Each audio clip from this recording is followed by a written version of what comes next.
तो साथियों, हम सिर्फ 3 लैंग्वेज जानता है आदिवासी यहाँ पर। लैंग्वेज ऑफ लैंड, जमीन की भाषा जानते हैं, लैंग्वेज ऑफ कल्चर, और अगर आप लोगों ने दोनों नहीं सुनी तो लैंग्वेज ऑफ रेवोल्यूशन।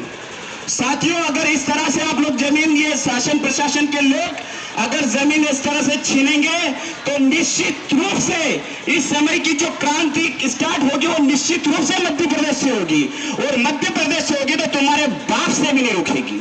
क्योंकि आदिवासी, आप लोगों को पता है, धार से लगा के पालघर तक जाओगे रिजर्व एरिया है। रिजर्व एरिया मतलब आप लोग कितने हैं? आपको चूतिया बनाने के लिए सिर्फ 7% दिखाते हैं लोग, सिर्फ 7%। और जिस दिन हम रिवोल्यूशन पे आ गए, क्रांति पर, ये भागते फिरेंगे।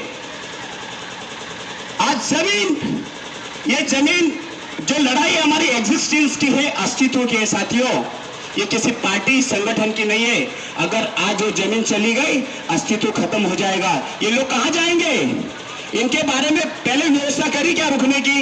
इनके जीने की करी? आप लोगों ने सीधा दे दिया सरकारी जमीन। अरे जब सुप्रीम कोर्ट बोल दिया कि 8% आदिवासी इस देश का मालिक, तो जमीन किसकी हुई? आदिवासी को। आपको कंफ्यूज करते हैं कि सरकारी जमीन। अरे सरकार कौन? यहाँ पर पहला प्रश्न खड़ा होता है, सरकार कौन? ये टेम्परेरी जो 4 दिन में गिर जाती है, 4 साल में गिर जाती है, 5 साल में आती है, ये गवर्नमेंट होती है क्या? गवर्नमेंट कौन? ये जो पुलिस वाले बैठते हैं, इनको सैलरी कहां से मिल रही है? कौन दे रहा है? मोदी दे रहा है क्या उसके घर से, या अमित शाह दे रहा? कौन दे रहा है? हमारी जमीन के नीचे से निकलने वाले कोयला से, हमारी जमीन के नीचे निकलने वाले लोहे से, निकलने वाले तांबे से उसको बिक्री करके इन लोगों को सैलरी मिलती है। लेकिन ये लोग भी भ्रमित है।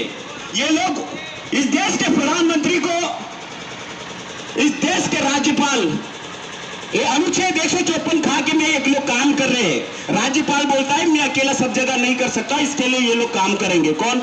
ये लोग। नहीं तो फिर राज्यपाल यहाँ आके बैठता तुम्हारे पास। तुम एक्स्ट्राऑर्डिनरी हो, ऑर्डिनरी आदमी नहीं हो। तो साथियों, और दौर आ चुका है क्रांति का। निश्चित रूप से आप लोगों को बता देता हूं मैं, जहां भी व्यवस्था परिवर्तन होती है वो इस रास्ते से चलती है। शोषण, विचारधारा, उलगुलान, क्रांति, बलिदान और परिवर्तन। शोषण हुआ हम लोगों का, अलग अलग उपजातियों का शोषण हुआ, समाज में विचारधारा का निर्माण हुआ। सेकेंड स्टेप, विचारधारा का निर्माण हुआ तो पब्लिक पावर बना। आज देखो हम लोग आ गए यहाँ पर, कहां से चल के आए, मतलब समाज के अंदर क्या आ गई है? विचारधारा समाज की। उसके बाद हम लोग इनसे बोल रहे हैं उलगुलान मतलब संघर्ष। अभी आप लोग कलेक्टर के पास जाएंगे, ये संघर्ष है।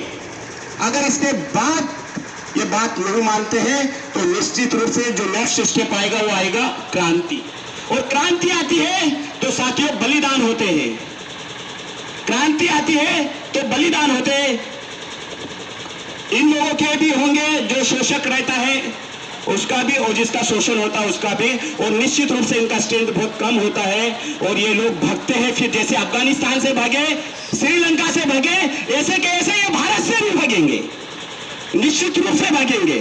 और उसके बाद में फिर होगा परिवर्तन और फिर बनते हैं विधान।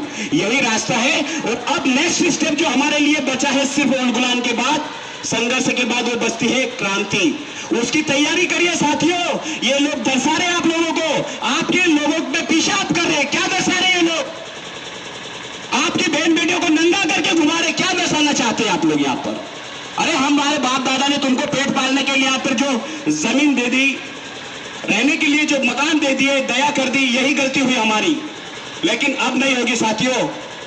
तो निश्चित रूप से बिना क्रांति से कुछ नहीं होगा। कलेक्टर को भी समझा देंगे हम लोग, निश्चित तौर से समझा देंगे कि अगर इन लोगों ने उस निवेश क्षेत्र को कैंसिल नहीं करवाया तो निश्चित रूप से आखिरी लड़ाई के लिए तैयार है। जोहार, जिंदाबाद, जय आदिवासी।